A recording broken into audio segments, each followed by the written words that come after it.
এই যে আলোচনা সভা কনফারেন্স যেটাকে বলা হয়েছে, এটা মূলত নারীর অধিকার সেই বিষয়টি।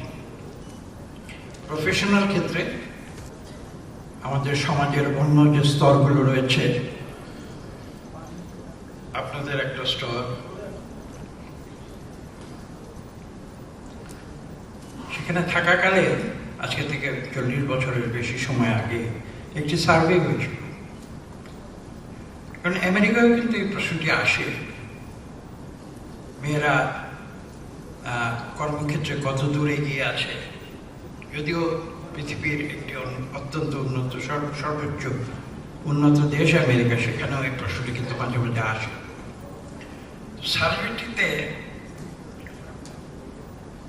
জানতে চাওয়া হয়েছিল যে ক্যালিফোর্নিয়া ইনস্টিটিউট অফ টেকনোলজি, সেখানে যে ফ্যাকাল্টি রয়েছে, সেই ফ্যাকাল্টিতে শিক্ষকবৃন্দ যারা রয়েছে, তাদের মধ্যে কত শতাংশ নারী আছে। আপনারা শুনলে অবাক হয়ে যাবেন। সেই সার্ভেটি যখন শেষ হলো এবং তার যে ফাইন্ডিংস সেগুলো যখন প্রকাশ করা হলো, তখন দেখা গেল ক্যালটেকে একজন নারী প্রফেসর নেই, একজন নেই। তাদের টনক নড়ে গিয়েছিল। তো আমি গল্পটি বললাম এই কারণে যে 40 বছর আগের যে চিত্র আর আজকের যে চিত্র, এখন আমাকে বাংলাদেশে ফিরে আসতে হবে। মাননীয় প্রধানমন্ত্রী বেগম খালেদা জিয়ার কথা আমরা শুনেছি। তিনি একটি সিদ্ধান্ত দিয়েছিলেন, আমি তখন পরিকল্পনা মন্ত্রণালয়ে ছিলাম। সিদ্ধান্তটি ছিল এই যে বাংলাদেশের যে সরকারি স্কুলগুলো রয়েছে, বিশেষত গ্রামাঞ্চলে, আপনারা হয়তো অনেকে জানেন, যারা শহরে বাস করেন নাও জানতে পারেন, আমরা ঢাকা শহরে ছেলে এবং মেয়েদের স্কুল আলাদা আলাদা দেখি। গ্রামে কিন্তু কো এডুকেশন যেটা একটা শব্দ আছে, ছেলে এবং মেয়েরা একই স্কুলে রাখা। একটু উল্টো মনে হতে পারে, কিন্তু এটাই কিন্তু বাংলাদেশের বাস্তবতা। তো সেখানে অষ্টম শ্রেণী প্রথমে, পরে দশম শ্রেণী এবং কলেজে পরবর্তীতে দ্বাদশ শ্রেণী পর্যন্ত বেগম খালেদা জিয়া মেয়েদের শিক্ষাকে অবৈতনিক করে দিয়েছিলেন। আমি তখন পরিকল্পনা মন্ত্রণালয়ে, আমার উপরে দায়িত্ব পড়েছিল এটাকে বাস্তবায়ন করার। আপনারা শুনলে অবাক হয়ে যাবেন, বেগম খালেদা জিয়ার প্রথম টার্মের শেষ দিকে যখন এই প্রকল্পটি বেশ এগিয়ে গিয়েছে, গ্রামে গঞ্জে অনেক পপুলার হয়েছিল, সেটাও আজকে থেকে প্রায় 30 বছর আগের কথা। শেষের দিকে 95-96 সালের দিকে আমি মন্ত্রণালয়ে ক্রমাগত একটি অভিযোগ শুনতে পাচ্ছি। অভিযোগটি কি ছিল? আমার কাছে এসে গ্রামেগঞ্জের জনপ্রতিনিধিরা এসে আমাকে বলতেন যে আপনারা এটা কি নিয়ম করছেন, আমাদের তো সমস্যার সৃষ্টি করে দিয়েছে। আমি জিজ্ঞেস করলাম কি সমস্যা? বলছে স্কুলে কলেজে মেয়েদের সংখ্যা ছেলেদের চেয়ে বেশি হয়ে গেছে। এটা কিন্তু আমি একটা ফ্যাক্ট বলছি, তথ্যগতভাবে একটা কারেক্ট একটা তথ্য দিচ্ছি আপনাদের। এটা হয়েছে, আমি এখনকার অবস্থাটা সঠিক জানি। 90-এর দশকের মাঝামাঝি সময়ে গ্রামে গঞ্জে স্কুলে মেয়েদের সংখ্যা, এনরোলমেন্টে মেয়েদের সংখ্যা ছেলেদের চেয়ে বেশি হয়ে গিয়েছে। যখন আমার কাছে এসে ক্রমাগত অভিযোগ করতে শুরু করলেন সমাজপতিরা, গ্রামের সমাজপতিরা, যেহেতু বড় সমাজে সমস্যা সৃষ্টি হয়ে যাচ্ছে, আমি তখন তাদের উত্তর দিয়েছিলাম যে এটা যদি সমস্যা হয়ে থাকে, এই সমস্যাটি কিন্তু আমাদের মেনে নিতে হবে। ছেলেদের সংখ্যা যদি স্কুলে মেয়েদের চেয়ে বেশি হয়, সেটা যদি কোনো সমস্যা না হয়, তাহলে মেয়েদের সংখ্যা স্কুলে বেশি হয়ে গেলে ছেলেদের চেয়ে কেন সেটা সমস্যা? তারা আমার এই প্রশ্নটির উত্তর দিতে পারেনি। আমি আজকে আরো অনেক দুটি পুরনো কথা আপনাদের সামনে উপস্থাপন করব। তার একটি হচ্ছে, give me a good mother and I'll give you a good nation. আর দ্বিতীয়টি হচ্ছে, the hand that rocks the cradle rules the world. কিন্তু প্রশ্ন হচ্ছে, আমার নিজের কাছে প্রশ্ন, আপনাদের জিজ্ঞেস করছি না, এই কথাগুলিকে আমরা বাস্তবে রূপান্তরিত করতে পেরেছি কিনা? পারি। হ্যাঁ, আমাদের দেশে আমরা নারী প্রধানমন্ত্রী দেখেছি, আমরা পার্লামেন্টের নারী স্পিকার দেখেছি, পৃথিবীর আরো কোনো কোনো দেশে নারীরা সর্বোচ্চ পদে গিয়েছেন। কিন্তু প্রশ্ন সেটা নয়, প্রশ্ন হচ্ছে পৃথিবীতে বা বিভিন্ন দেশে পৃথিবীর নারীদের সার্বিকভাবে ক্ষমতায়ন হচ্ছে কিনা, সেটা হচ্ছে। এই কথাটি আমি বলতে বাধ্য হচ্ছি যে একজন নারী দেশের প্রধানমন্ত্রী হলে কিংবা একজন নারী দেশের পার্লামেন্টের স্পিকার হলে বা একজন নারী একটা ব্যবসায়িক প্রতিষ্ঠানের চেয়ারম্যান হলেই দেশে নারীর ক্ষমতায়ন হবে, এটা কিন্তু অবশ্যম্ভাবী নয়। আমি এই কথাটি আপনাদের কাছে আমি আপনাদের সামনে আমি আসলে হয়েছে কি, ওই যখন এই আমন্ত্রণটি পেয়েছি আমি খুব দুশ্চিন্তায় পড়ে গিয়েছি যে এত গুরুত্বপূর্ণ একটি সভায় আমি কি বলব। আমাকে কিছু লেখাপড়া করতে হয়েছে। আমি আপনাদের কাছে কিছু তথ্য উপস্থাপন করব, গ্লোবাল কিছু তথ্য, বাংলাদেশের নির্দিষ্ট করে বাংলাদেশের জন্য নয়, গ্লোবালি। এই তথ্যগুলো শুনলে হয়তো আমরা কিছুটা সন্তুষ্ট হব। বাংলাদেশের পরিস্থিতি সম্পূর্ণ ভিন্ন। আমি বলি একটু একটু করে। এন্ট্রি লেভেল, ওরা বলে এন্ট্রি লেভেল, অর্থাৎ একদম তৃণমূল পর্যায়ে গ্লোবালি যে ডেটা অ্যাভেলেবল, এর মধ্যে কিছু এরর আছে, প্লাস মাইনাস কিছু এরর আছে। মোটামুটি গ্লোবালি এখন বলা হচ্ছে যে এন্ট্রি লেভেলে নারীদের অবস্থান প্রায় 50%-এর কাছাকাছি এসেছে। এটা শুধু বাংলাদেশে, বেলানো সারা দুনিয়াতে। 2, ম্যানেজারিয়াল লেভেল। ম্যানেজারিয়াল লেভেলে নারীদের যে অবস্থান মোটামুটি 40% মতো।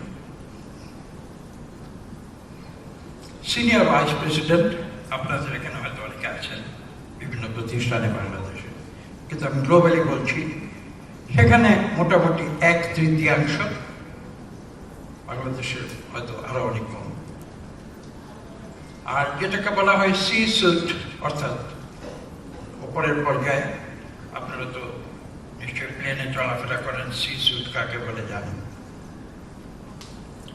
আরামে যারা গায়ে, অর্থাৎ উঁচু পর্যায়ে। সি সুটে গ্লোবালি নারীদের সংখ্যা 30% রয়েছে। এবং বিশ্বব্যাপী যেহেতু স্টাডিগুলো হয়েছে, কালো মেয়েরা মাত্র 7% জায়গায় রয়েছে। এটাও একটা অত্যন্ত গুরুত্বপূর্ণ ইন্ডেক্স। আমি এই তথ্যগুলো আপনাদের সামনে দিলাম। এই গ্লোবাল পিকচারের সঙ্গে আপনারা এখন বাংলাদেশের চিত্রটা তুলনামূলকভাবে আপনারা পর্যবেক্ষণ করুন, তাহলে বুঝতে পারবেন যে আমাদের মেয়েরা কোথায় আছে। আমি একটি তথ্য দেব, যদিও হয়তো আপনারা যারা এখানে উপস্থিত রয়েছেন আপনাদের প্রেক্ষিতে সেই তথ্যটা খুব গুরুত্বপূর্ণ নাও হতে পারে, কিন্তু বাংলাদেশের সার্বিক প্রেক্ষিতে তথ্যটি অত্যন্ত গুরুত্বপূর্ণ। যে সংখ্যাটি আপনাদের তাদের সঙ্গে সম্পর্ক রয়েছে, আমি পরে ব্যাখ্যা করব কিভাবে সম্পর্ক রয়েছে। বাংলাদেশে গার্মেন্টস শিল্পে প্রায় 40 লক্ষ নারী কাজ করে। এ ধরনের একটা ফিগার আমরা মোটামুটি গ্রহণ করে থাকি, হয়তো সংখ্যাটা একটু কম বেশি হতে পারে, মোটামুটি 40 লক্ষ এই ধরনের একটা সংখ্যা। অথচ আমি যদি বলি সর্বোচ্চ পর্যায়ে বা সি স্যুট লেভেলে, যেটা বলেছি, বোর্ডের চেয়ারম্যান, কোম্পানি বোর্ডের চেয়ারম্যান, কোম্পানি বোর্ডের মেম্বার, এই মোটামুটি এই স্তরে আপনি 40 লক্ষের সঙ্গে তুলনা করে দেখুন। আমি জানি না সারা বাংলাদেশে 4,000 সম্ভবত হবে না। এবং একই সঙ্গে যে কথাটি আমাদের উপলব্ধি করতে হবে, আমি যে 40 লক্ষের কথা বলছি, এটা কিন্তু নন প্রফেশনাল, আমরা যেভাবে বলি। আর আপনার এই কক্ষের ভেতরে যারা রয়েছেন তারা কিন্তু সবাই প্রফেশনাল। আপনাদের যে বক্তব্য, কিনোট স্পিচ, যেটা আমরা শুনেছি একটু আগে, বেগম সঞ্জিদা যেটি দিয়েছেন, অত্যন্ত চমৎকারভাবে তিনি উপস্থাপন করেছেন। তো কাজেই দেখুন, বাংলাদেশের এই যে দুটি অংশ মেয়েদের ভেতরে, একটা হচ্ছে প্রফেশনাল আর একটা হচ্ছে তৃণমূলে দেখুন প্রায় 40 লক্ষ। তারা কিন্তু বাংলাদেশের অর্থনৈতিক মূল চালিকা শক্তি। এই 40 লক্ষ নারীরা যদি গার্মেন্ট শিল্পে কাজ করা বন্ধ করে দেয়, বাংলাদেশ পথে উঠে যাবে অর্থনৈতিক। কিন্তু সেই তুলনায় আপনারা দেখুন, লক্ষ্য করুন যে সি স্যুট লেভেলে, অর্থাৎ সর্বোচ্চ পর্যায়ে যদি যায়, বোর্ডের চেয়ারম্যান, মেম্বার এবং অন্যান্য গুরুত্বপূর্ণ পদে যদি দেখি আমরা, তাহলে দেখবেন তাদের সংখ্যা নগণ্য। এখন এই যে বিভাজন, এই বিভাজন কিভাবে আমরা করতে পারি? আমি একটা প্রাসঙ্গিক গল্প বলছি, শুধু প্রফেশনাল ক্ষেত্রে নয়, আমি রাজনীতির দিকটাও আপনাদের সামনে এই সুযোগে উপস্থাপন করতে চাচ্ছি। আমাদের মঞ্চে কিন্তু একজন এমপি রয়েছেন। এখন আমাকে ক্ষমা করবেন, আমি যদি ব্যারিস্টার তাকে যদি প্রশ্ন করি যে আপনি কি সরাসরি নির্বাচনে নির্বাচিত হয়ে এসেছেন? আসেননি। আমি কেন প্রশ্নটি করছি সেটা আমি ব্যাখ্যা করব। আজকে থেকে প্রায় মাস 6 আগে, নির্বাচনের কয়েক মাস আগে,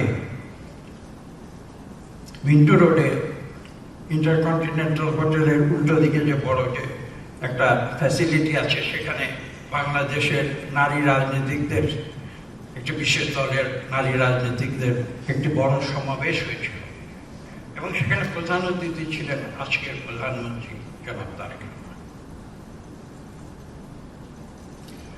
সেখানে কি কারণে জানি না, আজকের মতো কোনো অজ্ঞাত কারণে সেখানেও কিন্তু আমাকে বক্তৃতা দিতে পারার জন্য ডাকা হচ্ছে। তো সেখানে আমি তখন তারেক রহমান সাহেব লন্ডনে ছিলেন, তার সামনে আমি একটি কথা বলেছিলাম যে আজকে নির্বাচনের আগে এই যে নারীদের সমাবেশ, সেখানে আমি যে কথাটি বলতে চাই সেটি হচ্ছে এই যে দেশে জনসংখ্যার 50% বেশি এবং যে দেশে ভোটারদের 50% বেশি হচ্ছে নারী, সেই দেশে সংসদে, পার্লামেন্টে 300 জন এমপির মধ্যে 151 জন এমপি কেন নারী হবে না? আমি প্রশ্নটি কিন্তু জনাব তারেক রহমানের সামনে প্রকাশ্যে এবং হাজার হাজার নারী প্রতিনিধিদের সামনে করেছিলাম। আজকে দুঃখের সঙ্গে বলতে হয়, আমার সেই প্রশ্নের উত্তর কিন্তু আমি পাই।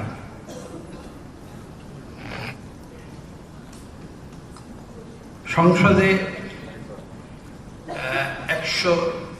300 জনের মধ্যে সম্ভবত 9 জন নারী সরাসরি নির্বাচিত হয়েছেন এবং আপনারা জানেন রিজার্ভ সিট থেকে আরো প্রায় 50 জনের একটা ব্যবস্থা রয়েছে।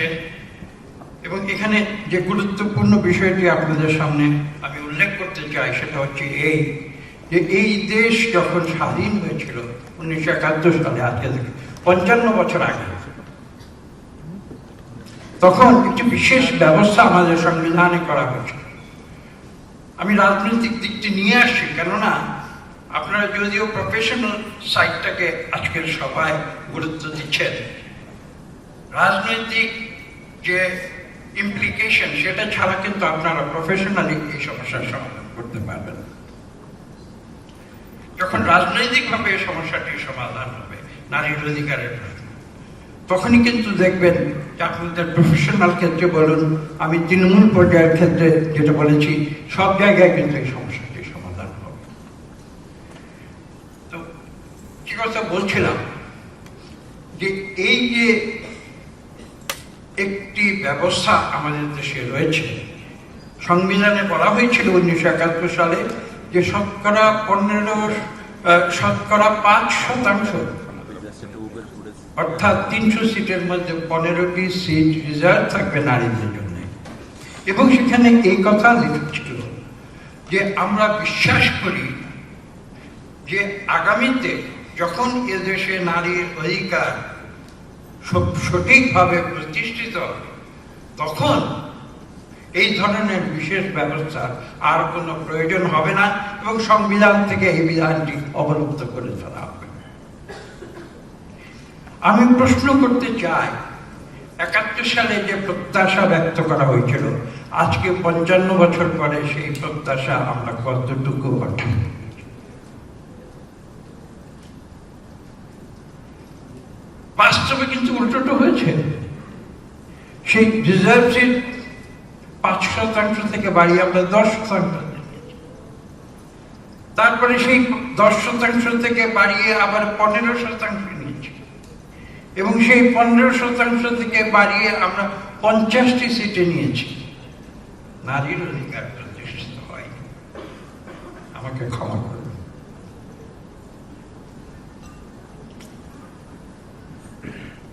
তো মাঝে মাঝে আমাকে খুব কঠিন পরিস্থিতি মুখোমুখি হতে হয়। আমি বিগত নির্বাচনে, এই নির্বাচনে নয়, তার আগের নির্বাচনে যখন নারীর নমিনেশনের প্রশ্ন এসেছিল, আমাকে আমার অনেক সহকর্মীরা, আমি খোলাখুলি বলছি, আমার অনেক সহকর্মীরা আমার সমালোচনা করেছিলেন আমি অধিক হারে কেন নারীদের এমপি হবার জন্য সুপারিশ করছি। আমি তাদের উত্তর দিয়েছিলাম, আমি অধিক হারে সুপারিশ করিনি, আমি সমহারে তাদের প্রতিনিধিত্ব করার সুপারিশ করছি,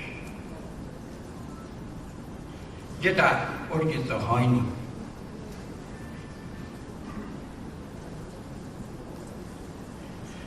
তো আমি অনেক কথা বলে ফেলেছি, আমার উপরে নোটিশ এসেছে, কথা শেষ করে দিতে হবে। আর আপনাদের কার্যক্রম সামনে আরো অনেক রয়েছে, তবে মূল কথায় ফিরে এসে আমি আমার বক্তব্য শেষ করবো। সেটা হচ্ছে এই যে বাংলাদেশে নারীরা অনেক কিছু অর্জন করেছে। আমরা শুরুতে পর্দায় দেখেছি কারা, কোন নারী কোন বিষয়ে প্রথম হয়েছে, তাদের একটি তালিকা। আমি এই কথা বলে শেষ করব যে এই তালিকা যেন কোনোদিন শেষ না হয়। সবাইকে ধন্যবাদ।